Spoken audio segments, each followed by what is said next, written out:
This is Scott the Fix-It Guy. Today we have a BOSCH dishwasher that won't power up, and these are some things you can check before you go to replacing parts.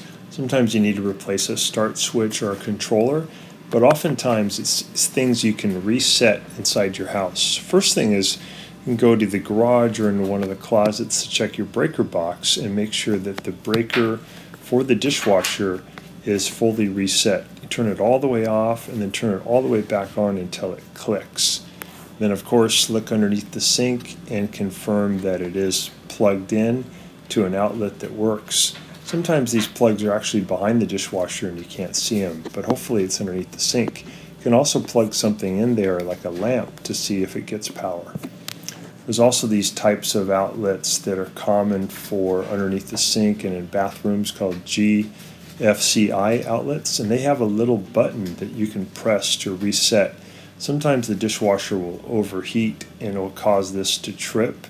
These can be found in your bathroom, your kitchen, and your garage, and you may have to reset all of them to make sure that there's power going to the one for your dishwasher.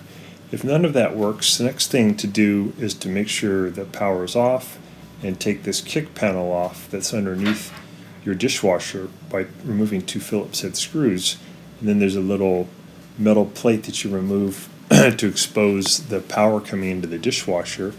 And you may find that some of these wire nuts are melted and you have to redo the connection. You can also use a multi-tester, set it for volts AC, and look to see if you have 110 to 120 volts coming into the dishwasher. And if you don't, then you have to go back and figure out where the power is. So when you're going to remove these 2 screws,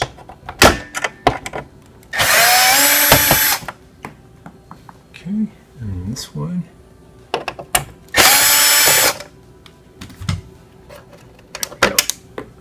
Okay. We've also removed the screws from the top here that are holding this plastic facade on. So we're going to take the facade, lift up, these clips will come out and they go all the way around.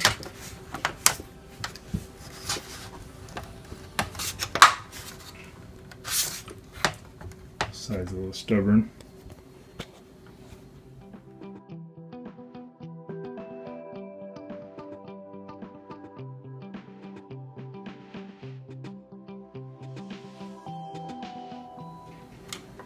Okay, so we got the facade off, almost off. Pull off this one part here, corner.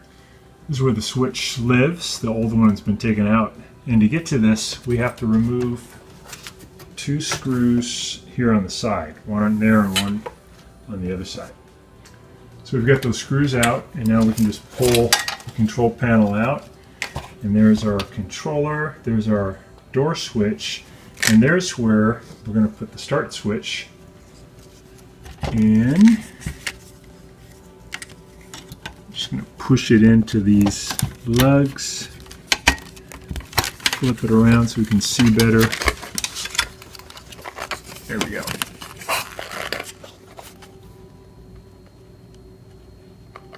So we got these lugs in position, and now we're just going to pull down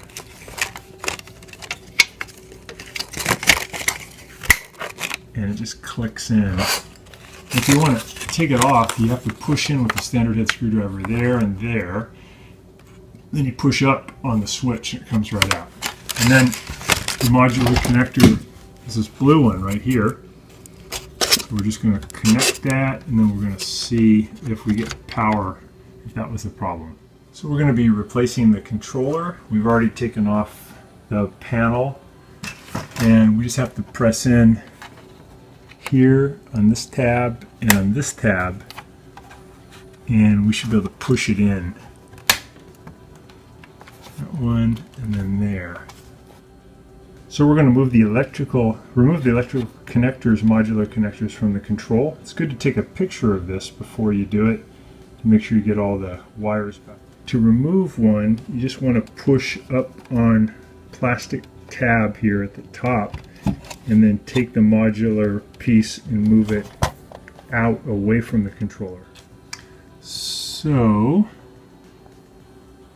to push in on a tab there and right there and one here at the top, so we can push this in. So we pushed in pretty hard on those two side tabs and the one here at the top, and now I'm going to push in on the controller, and then I'm going to slide it out here on the side, and that comes out. We have the new controller already hooked up to its modular connections. Put that in position, just slide it on in. So I'm sliding the new controller in, so I push it in until that can't go any further, and then I'm going to push down until it clicks in. There we go.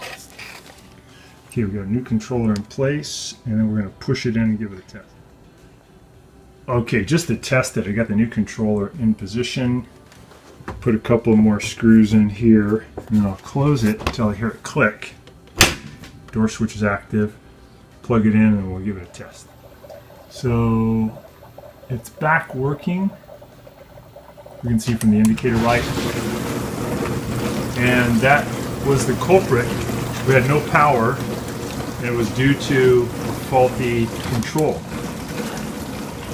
One of the circuits just probably got wiped out. So this is the old control. We opened it up. We can see a burn mark here, and then we look, and we can see this weld, this solder joint has gotten overheated. That's probably the heater relay, but somehow it killed power for the dishwasher. So a new controller did the trick. And this is one that's probably not repairable. Back working again.